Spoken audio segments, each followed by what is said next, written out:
everybody. It must be Monday at 7 o'clock because we are in the soul space. And I have a wonderful guest here tonight, which I will introduce in a few minutes. You're going to be really surprised with our guest tonight because it's a little bit out of the ordinary, but very, very fun. So I'm going to give everybody a few minutes to log on to the show. And of course, my feed has to catch up so I can see your comments.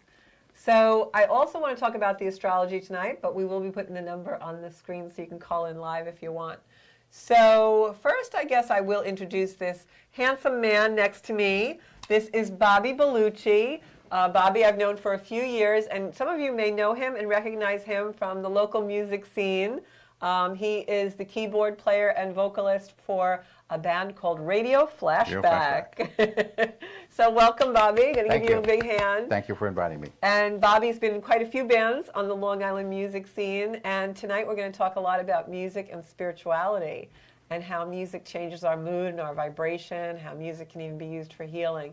So if you have anything to participate in that conversation with, just give a call into the show. So who have we got online here? We've got Christine Camarada. Hello, Christine. How are you tonight? To participate in that conversation. Uh-oh, I forgot to turn down my iPad. So who have we got online here? We've got.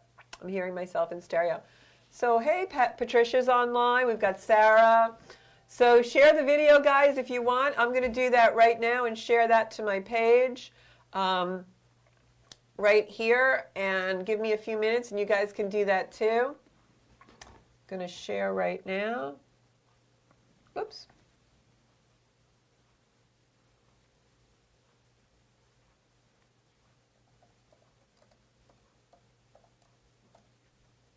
Okay.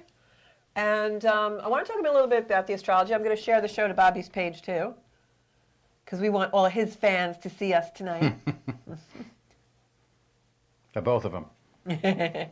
No, you just underestimate yourself because you're always... Share video. There you go. Yep, you're there. Cool. So we're going to see some comments too, so we can do this. So I want to talk a little bit about the astrology because I know you guys always ask me about that, and if I don't do it, I'll get a bunch of messages and phone calls after the show.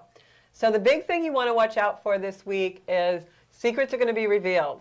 Something is definitely going to come in to give you more information about a situation that you've been struggling with or that you've been trying to make a decision on. There's a lot of information that's going to be revealed, a lot of secrets revealed, but the big thing also is Venus is going into Capricorn. Venus is going to be in Capricorn until March. Venus in Capricorn is all about value, and it's all about how we value ourselves, what we value in our life.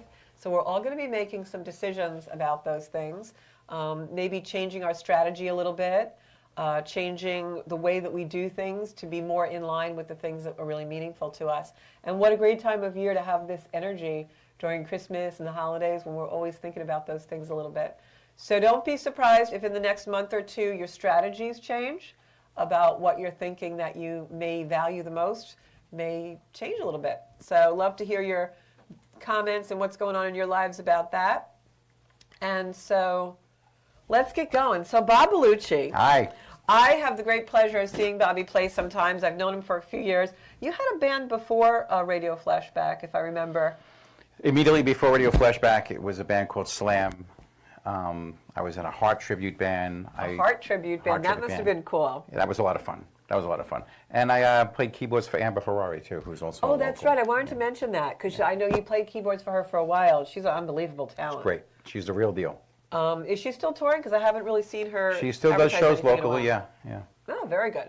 So now, when you prepare for a gig, I know the thing I love about Radio Flashback when I go see them is this particular band is really big on harmonies, and your vocals are really great. And you can tell, there's a lot of bands out there. The music scene on Long Island is phenomenal. If anybody isn't out there watching the music scene or live music, that's the one thing I missed the most during COVID. Yeah. But your band in particular, I feel like, really pays attention to rehearsing harmonies, and it makes a difference in the way you sound. Yeah. So talk to me a little bit about that. We have rehearsal every week. When we were during the summertime, we took a break from rehearsing. But when we rehearse, for the first 20 minutes, we do our vocal harmonies. We run through every song that we're going to play for the weekend. We identify weak spots in certain songs, harmony-wise, vocal-wise, and we micromanage the harmonies. So you keep polishing the apple, polishing the apple. To the point where, you know, we make sure we end at the same time, we end the note at the same time, that we're always on pitch. I'll tell you, you can hear it in when you see the band. You can really hear the difference. Yeah, it's a lot of discipline. Being on the circuit for so long, there's a lot of great musicians out there. I've worked with a lot of great musicians. There's a lot of great bands out there. But what really sells a band is the vocals. Yeah. Right? People don't whistle the guitar solo. They don't whistle the drum part. No, definitely not. They sing along to the vocals, and the vocals is what sells a song. If you turn That's something true. on the radio, as a layperson listening to music, you hear the melody. So Right. the melody and the harmonies with this band is what sells these songs. You know, it's funny that you say that because I was doing a little research for the show earlier today, just, you know, kind of talking about music and spirituality online and seeing what people were saying and what people were writing about. And one of the things that I saw was they actually did a study where they said music brings people together in song because when you sing, you match your breath and your harmony and you're intaking breath the same as the people around you. Yeah, and it said that it raises the vibration because we're all in sync. Mm-hmm. And this article was really interesting because it was talking about how we go to church and everyone sings hymns and things, and that's why we get that kind of euphoric feeling. Right. So what you're saying is really true. The vocals are so important. Right.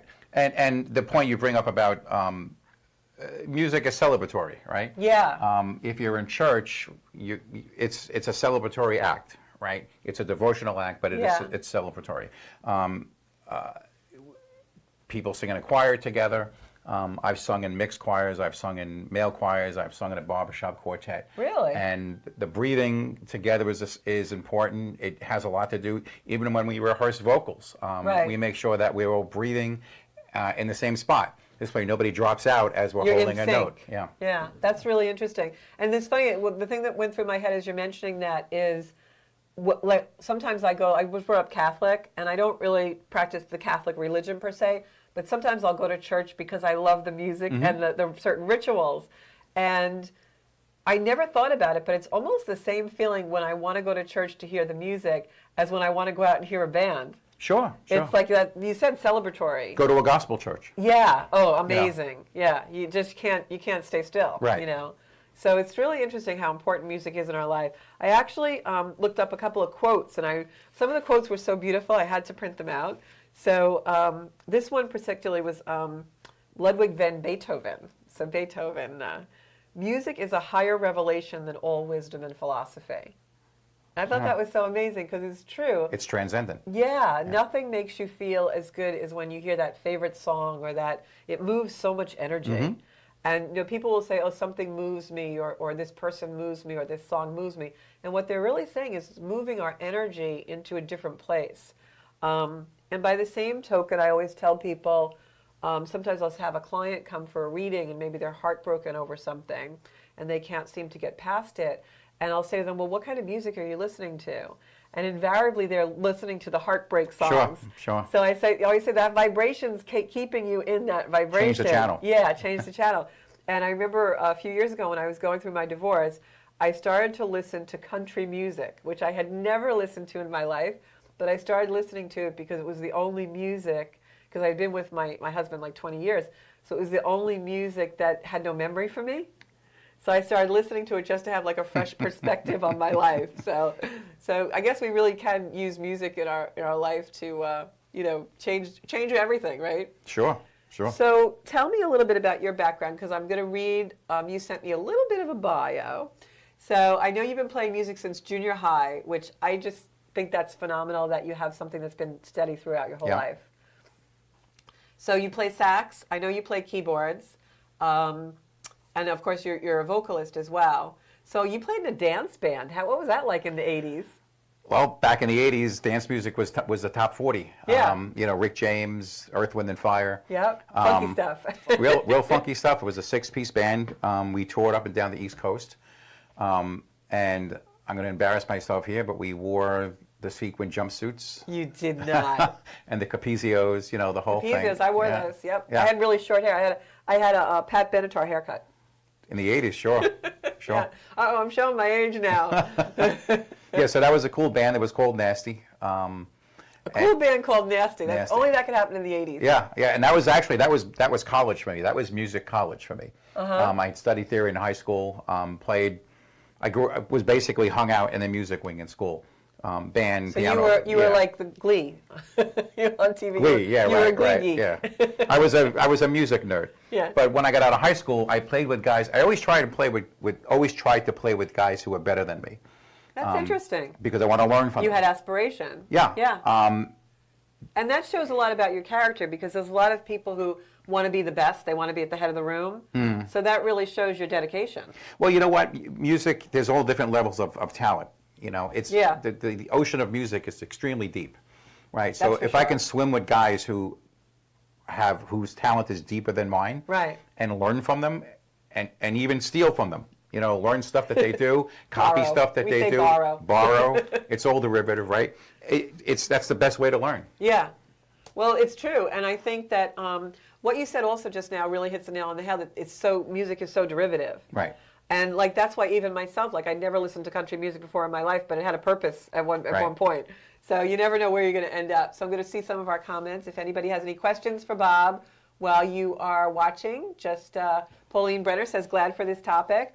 So if anybody has any questions, you can call in. The number's on the screen for those of you listening and not watching. It's 516-945-9099. So I have a question. So one of the things I notice when I come out to hear your particular band is the music scene on Long Island is very vast, and there's all kinds of things. We've got the Blues Society, and we've got all these different players. And you go out and you hear a lot of the same playlists. Mm-hmm.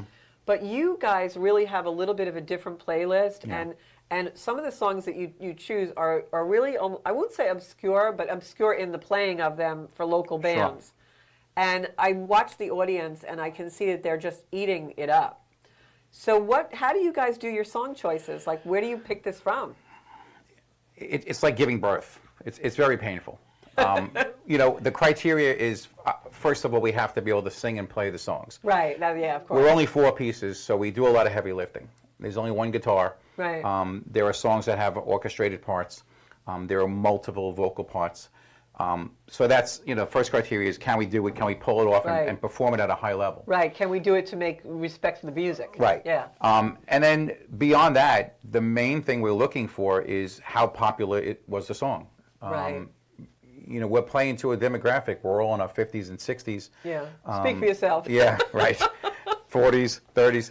We're playing to a demographic where we all have this vast memory of the music that we grew up with. Right. You know, music is a time machine. Right. And those memories bring us more memories. Sure. You know, you hear a song like, wow, I forgot that. You know. So if we play stuff that people know, we try not to do obscure stuff. You know, we do it by committee sometimes. Sometimes we will bring something in. You know, we'll share a file with the other guys. That's interesting.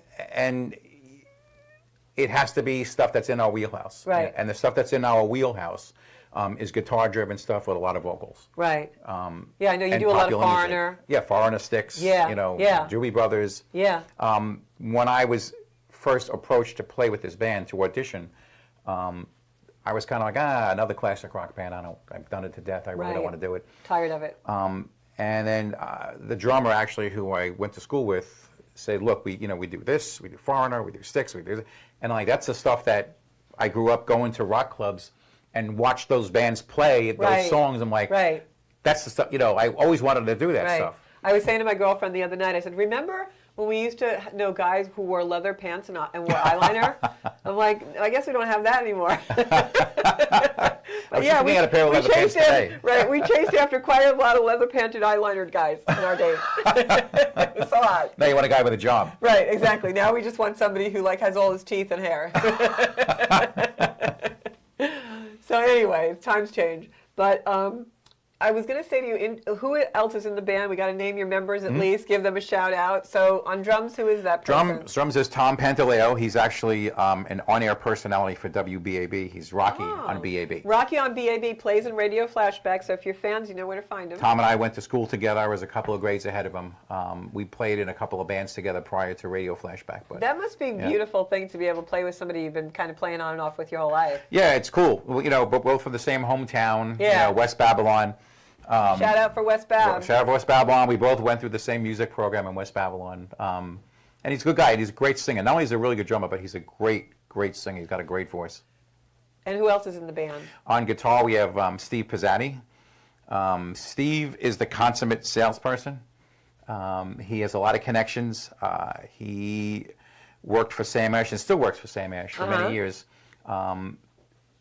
Steve is the kind of guy that'll just come up to you and give you a hug. Yeah, that's great. He's very affable. That's great. Great guitar player. He is really a great good guitar player. Very expressive guitar player. And he makes it look effortless, I have to say. You can tell he's really into it, but he makes it look so effortless.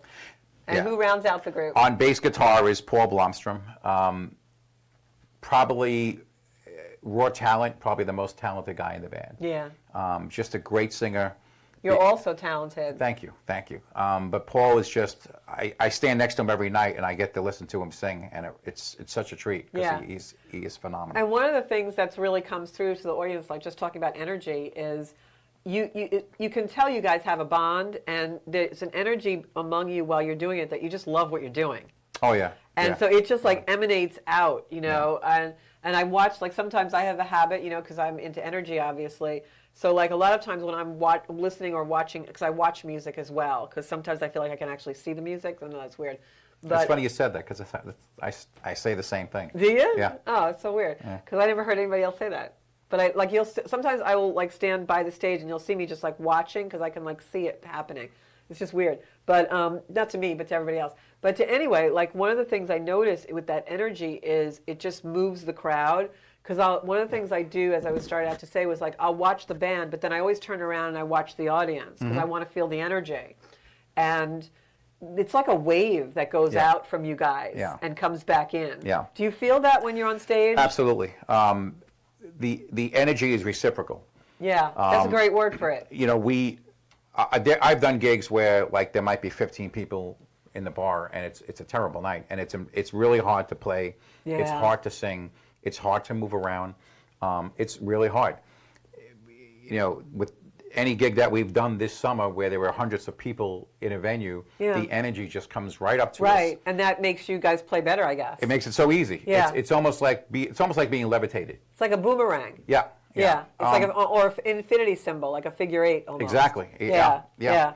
No, I feel that all the time, and I think that's why so many times people will go out. Like I don't really drink, I'm not really a partier or anything, but I will go out just to hear music because I feel that vibe. Sure. Sure.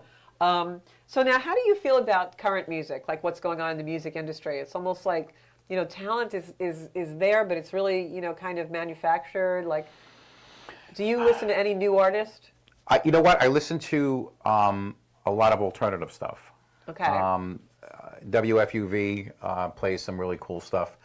Sirius has a couple of alternative college-type radio stations that I listen to, and it's kind of cool because growing up, I remember reading an interview with Sting, and when he was growing up, if you heard a song, it was relevant to where he was in his life at that time.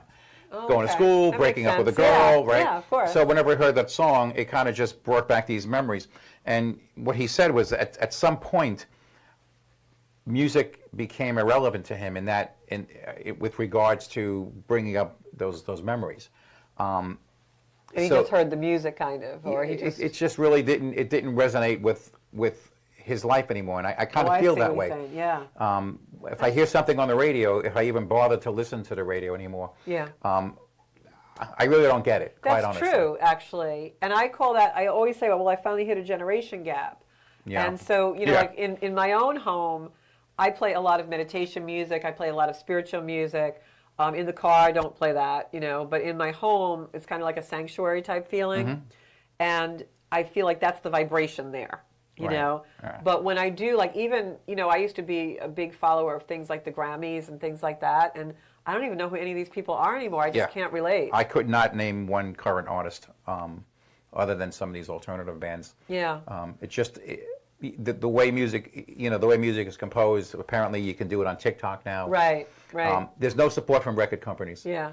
Well, there's no studios anymore. There's no studios. There's no, nowadays, if you want to move forward as an original artist and you approach a distributor or a record company, the first thing they ask you is, how many hits do you have on your YouTube page? Right, of course. Yeah, it's all about the followers. And there are really brilliant musicians out Oh, there. There's still absolutely. talent out there. Yeah, There really yeah. is talent out there. No, I agree. I think that what I do find, in just my own personal opinion, I don't know if you'll agree or disagree, but I feel like music now that's being manufactured now or made now or composed now, I feel like it's very angry. And when we were just talking like about the 80s, and I feel like we just had happy songs, like even whether it was dance music or, just silly stuff or whatever, it was just happy stuff. You went out and you danced and you had a good time and, but now I feel like it's all political or divisive or angry. There's not a lot of things that are just happy music. To me, it's almost mindless. I'm, my background is in theory. Right. And so it's different for you. There's no, there's no real song structure anymore. It's a beat with sampled sounds, Right. with lyrics. Yeah. And I don't want to sound snobbish, but to me, I feel that It's not real music. It's not real music. Yeah, I get that too.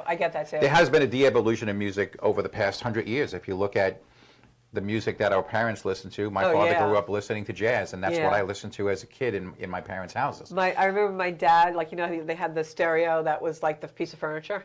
Right, yeah, the console TV stereo. Yeah, the console TV stereo. And my dad used to always love to play Herb Alpert and the Tijuana Brass. Yeah. And so we grew up with that. My mother had all the show tunes. My mother was a big Barbra Streisand. So every Saturday we'd have to clean the house while Barbra Streisand sang to us, and things like that. But still, it brought families together, you know. So if you have a question about music or spirituality, call into the show.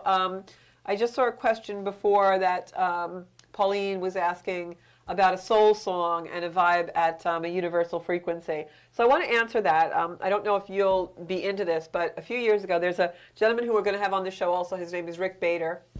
And Rick does all kinds of spiritual music and sound healing. And a few years ago, he actually composed and wrote for me a soul song. And what he does, it's really interesting, is he goes into your energy and he actually composes a song based on what he feels your energy to be. He goes in his studio at home and he does this.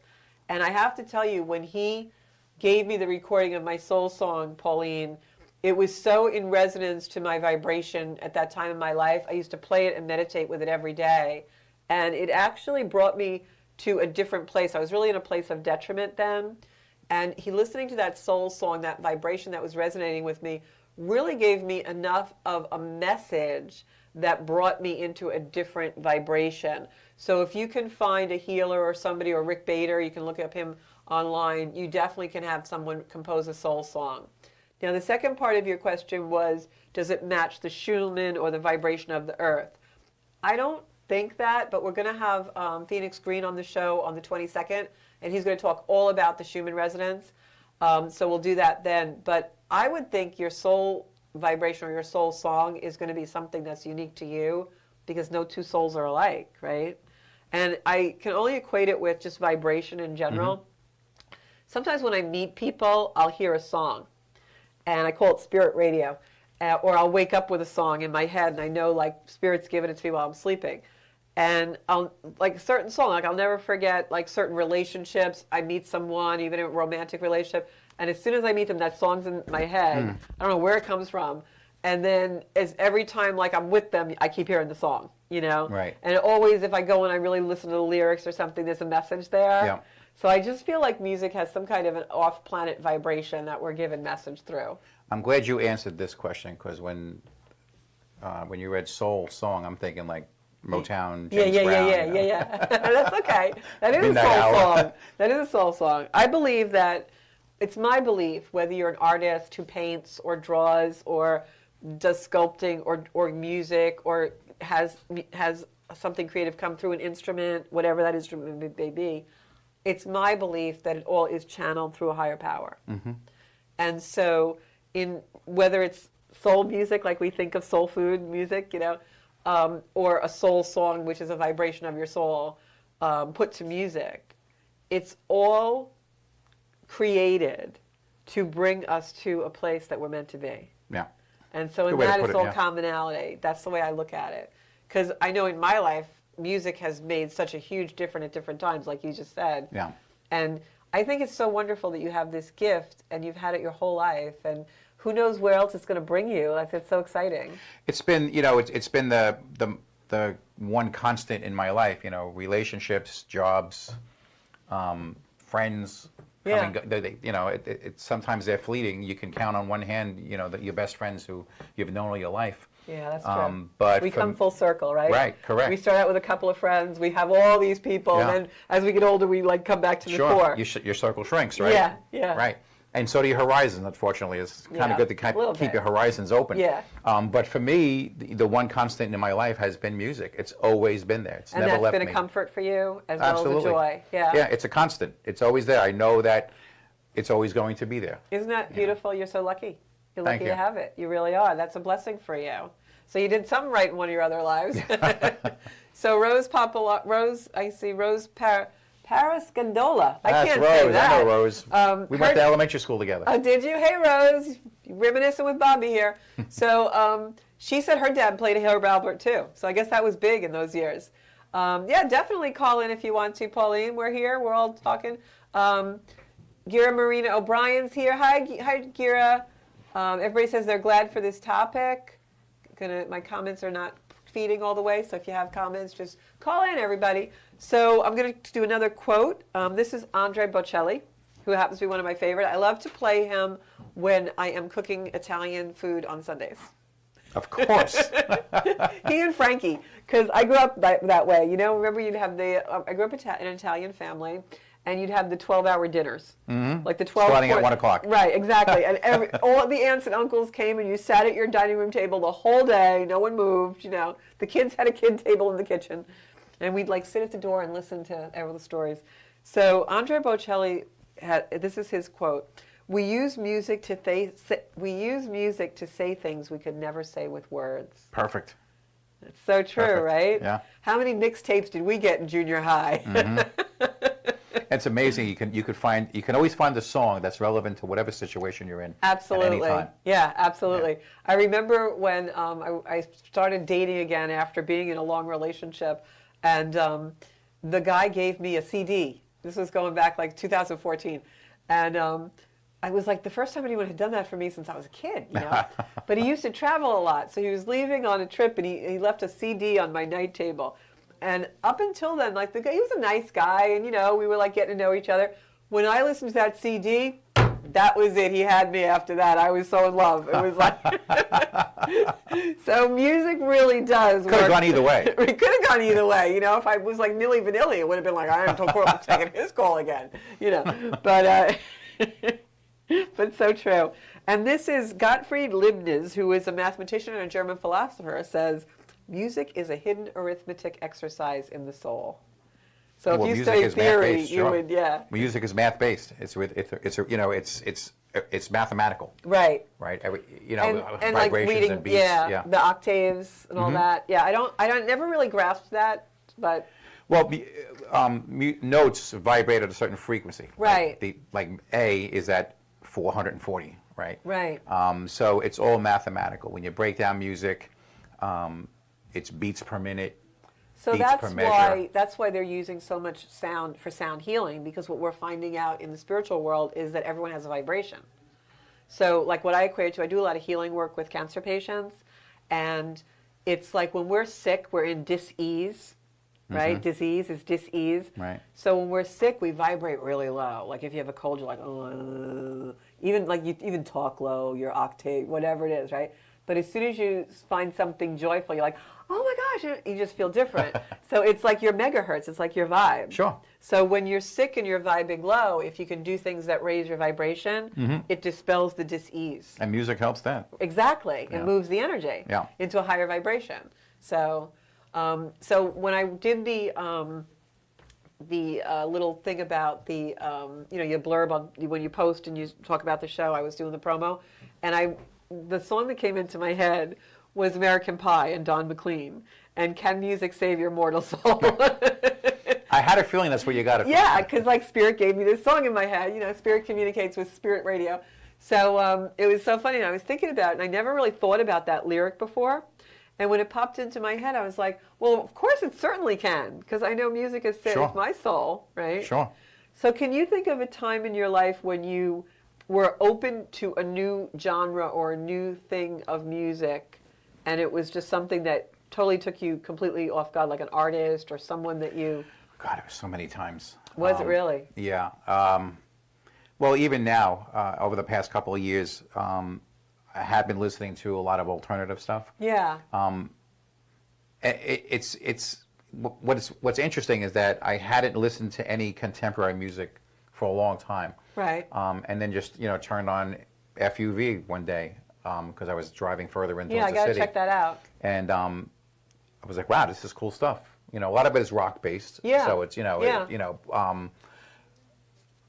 but it's not pop music. Right. It's alternative, right? Right, but it's a little deeper.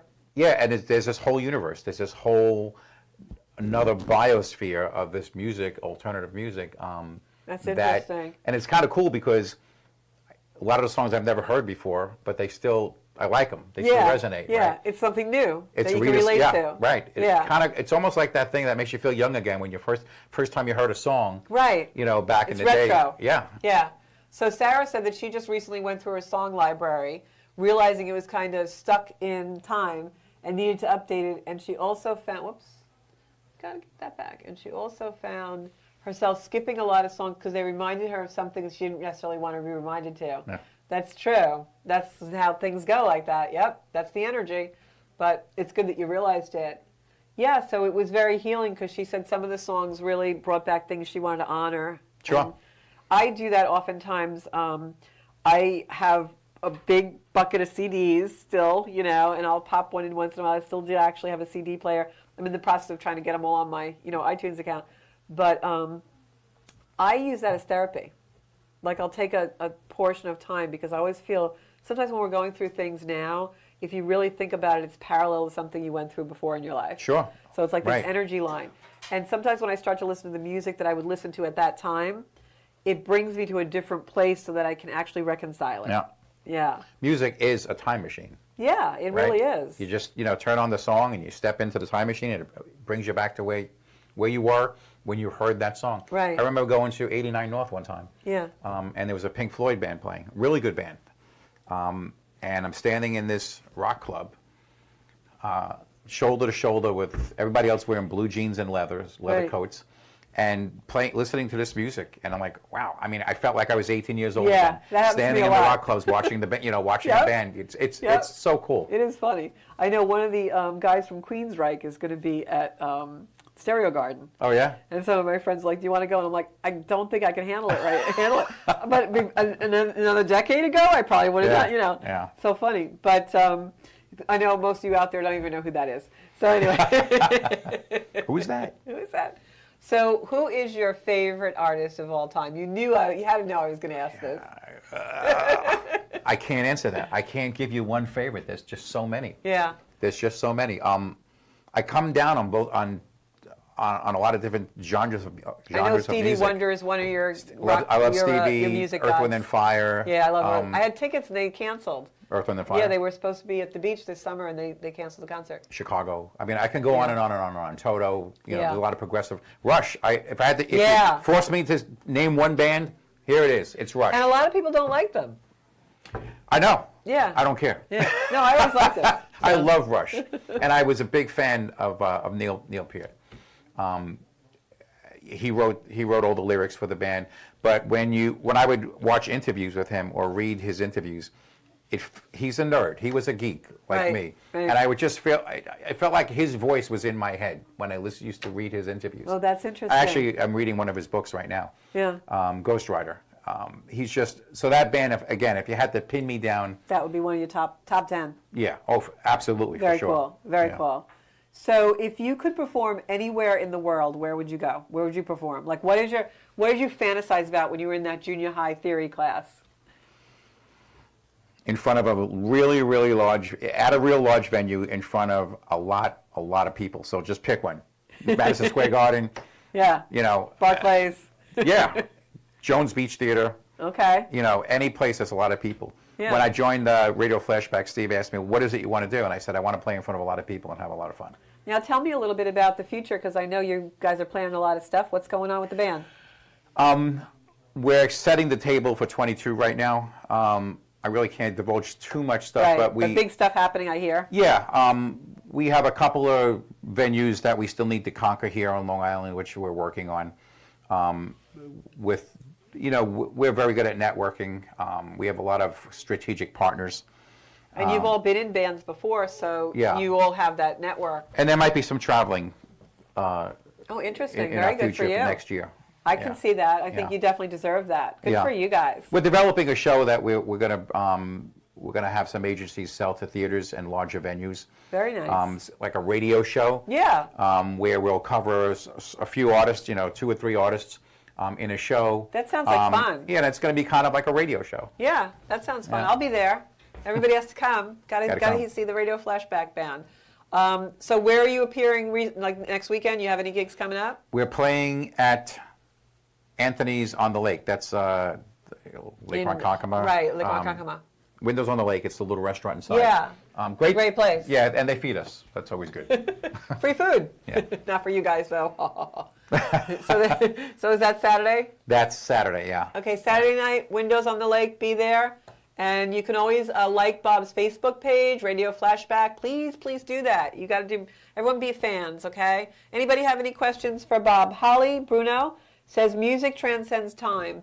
When I hear the Supremes, oh my God, they were great. The Supremes or something from the 60s, it brings me right back to dancing in my grandparents' basement to their transistor radios while Sunday dinner was cooking.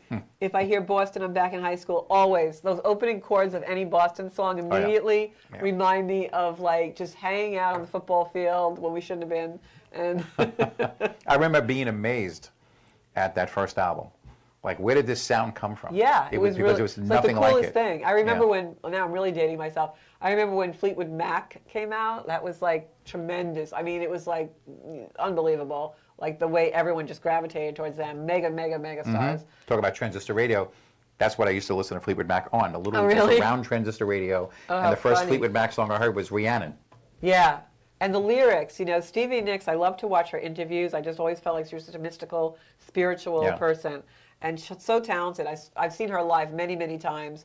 And she just really always brings it, I have to say. Yeah. She definitely always brings it. And the fan base that she has is amazing. Like, you really have a lot of groupers. Pat Ellis Christensen says, for me, it's Led Zeppelin that brings her back to high school. Definitely. I know Pat likes Robert Plant, right? Pat, you like Robert Plant. See, that's cool. All of them. I mean, this was music, people. I love it when I go to, a couple of years ago, I went to Van Halen at the beach, before COVID. And it was really cool, Bob, because half the audience was all teenage boys. Van Halen, yeah. And I was like, yes, this is the way it should be, Yeah. They're all probably playing guitar at home and all that stuff, so. Getting back to what Pat, she mentioned Zeppelin, there's a band called Greta Van Fleet, which is like Zeppelin reincarnated. It's almost like they grabbed the baton from Led Zeppelin and are now carrying this hard rock baton. You got to check them out. They're Greta Van awesome. Fleet. Greta Van Fleet, yeah. Well, I definitely have to check that out. So what else can we talk about? Let's see, we got a few minutes left. I'm going to read a couple of more. Oh, Aldous Huxley, who's one of my favorite guys because he was just so totally weird. After silence, that which comes nearest to expressing the inexpressible is music. That's pretty deep. That is. But he was a deep guy. So, and Faulkner, William Faulkner, who we all had to read in like 9th grade English lit, I would say that music is the easiest means in which to express, but since words are my talent, I must try to express clumsily in words what the pure music would have done better. It's true, a melody can really make you. I always, I'm just always in awe of people who compose. Yeah. Because I just could never do that. That's just not my forte. But when I hear certain things that are composed, whether it's a rock song or a spiritual song or whatever it is, I just always wonder, what was that person thinking at that time? Like, what kind of energy was put into that vibe? It's interesting because I've read a lot of interviews and listened to a lot of interviews with songwriters. And sometimes it's biographical. They'll be writing about a situation in their life. Right. Sometimes they'll just, read a headline or a sentence, and they'll just take that, inspired, germinate that little seed into a song. Right. The process is amazing. Right. Sometimes it just happens organically. you know, do you write the lyrics first? Do you write the songs? You know, do you write the music first? Right. I've written, and it kind of did it like it was words and music at the same time. It just kind of happened organically. Right. Like you think of a song like John Lennon's Imagine, or you know some of the things that Eric Clapton's written. Mm-hmm. And like Eric Clapton, I always feel his songs, everything he's written to me is romantic in one way or another. Yeah. You know, and just thinking about like how that person's energy must be in real life, if that's what's coming out of them. You know, so as much as artists always say, "Oh, it's about this or it's about that," I always feel like it's so revealing. It's interesting. You know, we've all grown up listening to Billy Joel because we live on Long Island. It's like part of our DNA. Right. It has to be part of your religion. Exactly. And, you know, it's gotten to the point now where, you know, you hear Billy Joel on the radio and you kind of almost tune it out because you've heard the song 100 times before. I recently have been, I think I was learning one of his songs for, sometimes they do like a little video thing. Yeah.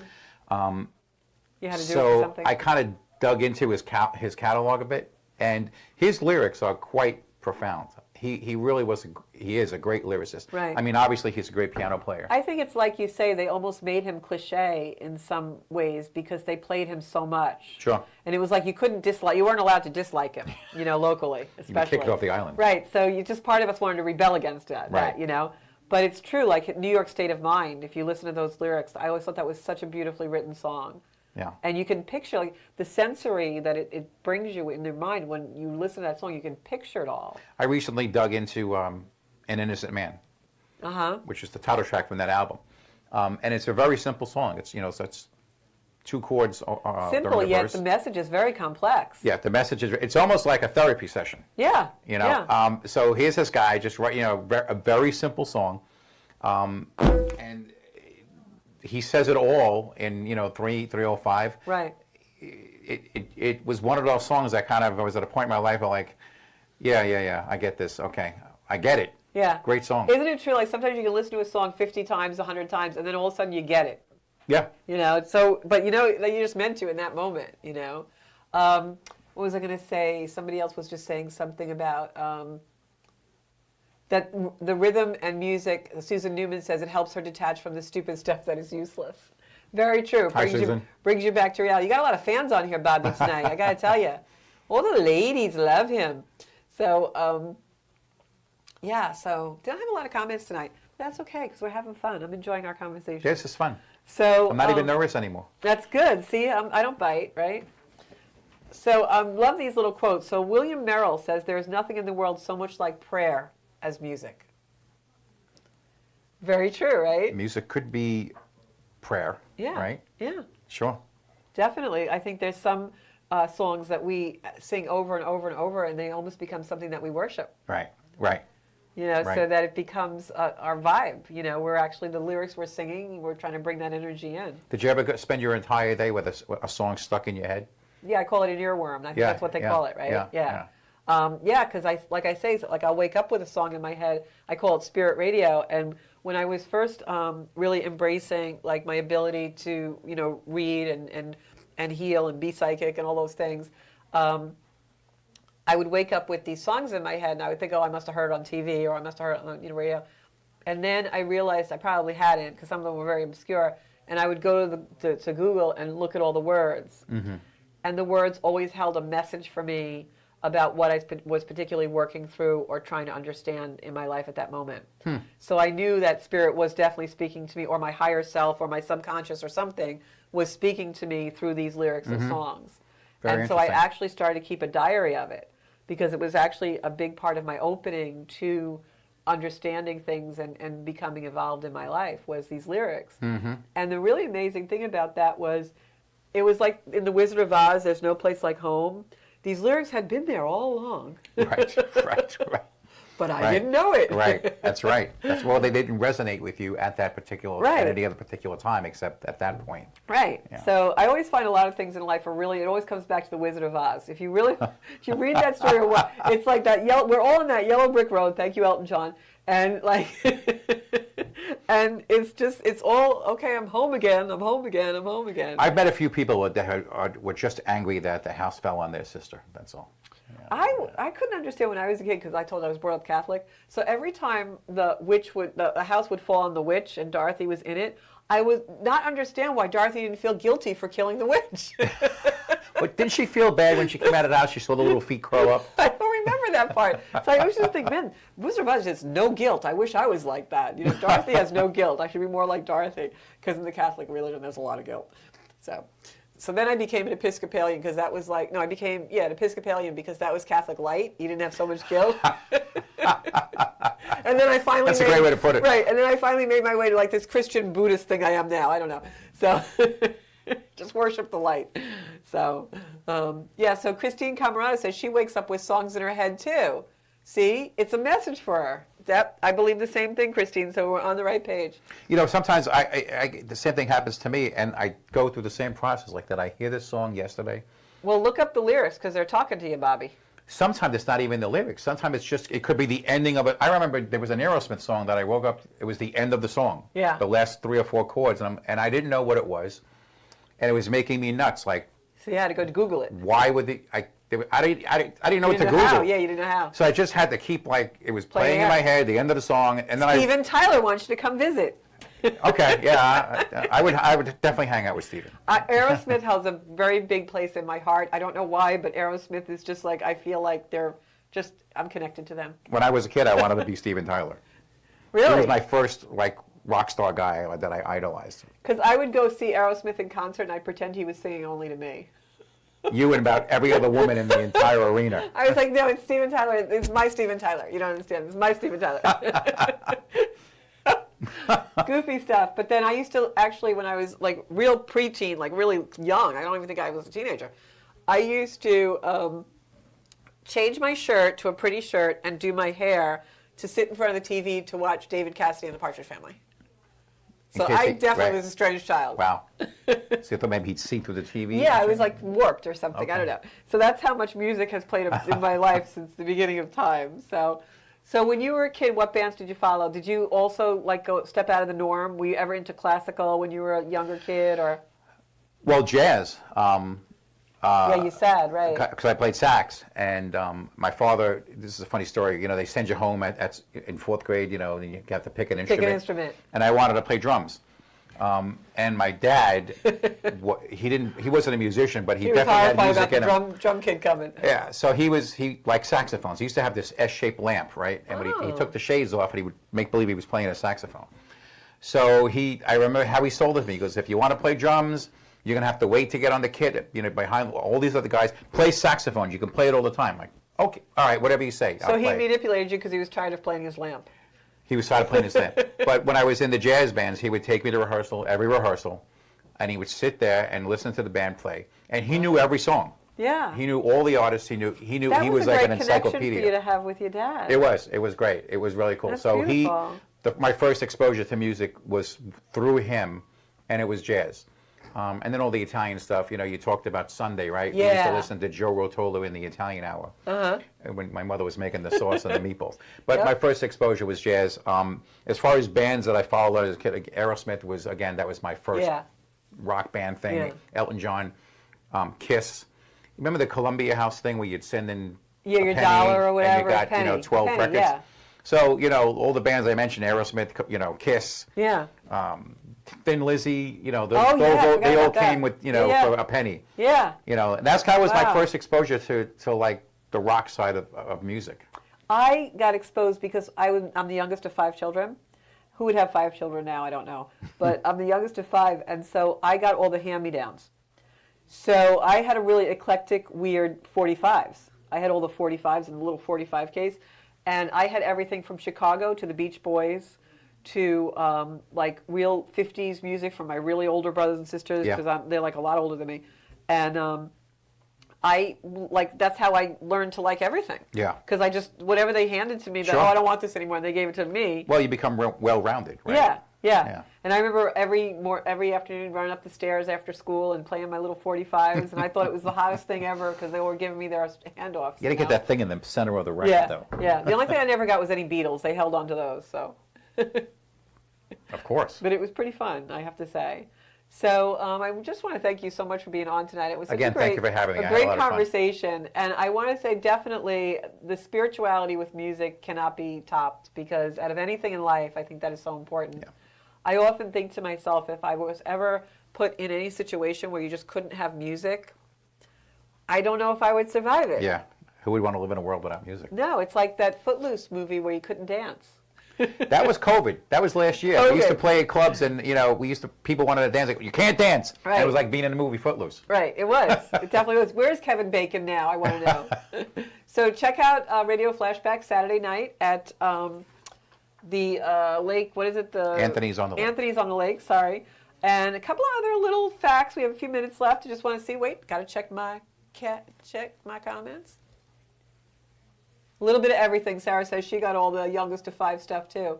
Yeah, they don't have bands like Aerosmith and stuff anymore. We were lucky. The music that we had the best got. music. We had the best music ever.